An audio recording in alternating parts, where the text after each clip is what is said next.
بسم اللہ الرحمن الرحیم۔ حسینی جوانوں کی خدمت میں عرض سلام و ادب۔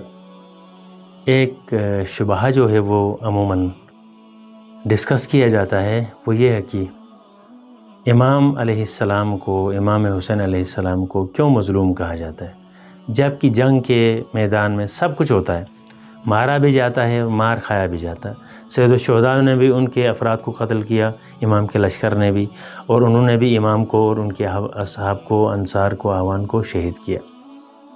جواب یہ ہے، نمبر 1، کوفیوں نے امام علیہ السلام کو جنگ کے لیے دعوت نہیں دی تھی، بلکہ 12,000 کے لگ بھگ خطوط لکھ کر آپ علیہ السلام کو رہبری اور رہنمائی کے لیے دعوت دی تھی، اور کہا تھا کہ فصلیں پک کر تیار ہیں، زمینیں سرسبز و شاداب ہیں، بس آپ کی کمی ہے۔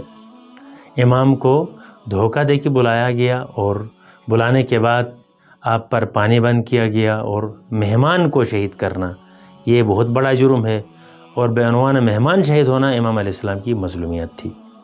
دوسرا یہ کہ جنگ صفین کے موقع پر جب امام علیہ السلام کے لشکر نے امیر شام کے لشکر پر پانی بند کیا، گھاٹ پر قبضہ کیا اور پانی بند کرنے کی کوشش کی، اور امام کو پیغام دیا، تو امام نے فرمایا کہ یہ انتہائی ظلم ہے اور غیر انسانی حرکت ہے، ہم یہ انجام نہیں دے سکتے۔ جبکہ کربلا میں جب ہم دیکھتے ہیں تو چرند و پرند کے لیے پانی جو ہے وہ کھلا تھا، لیکن امام علیہ السلام کے لیے، حتیٰ آپ کے بچوں کے لیے پانی بند تھا۔ جب آپ شش ماہے کو لے کے میدان میں گئے اور فرمایا کہ اگر آپ کی نظر میں حسین مجرم ہے تو اس چھوٹے سے بچے کا کیا گناہ، اس کو سیراب کر دیں، لیکن جواب میں اس بچے کو سے شعبہ تیر سے سیراب کیا گیا۔ لہٰذا امام یہاں پر بھی مظلوم واقع ہوئے ہیں۔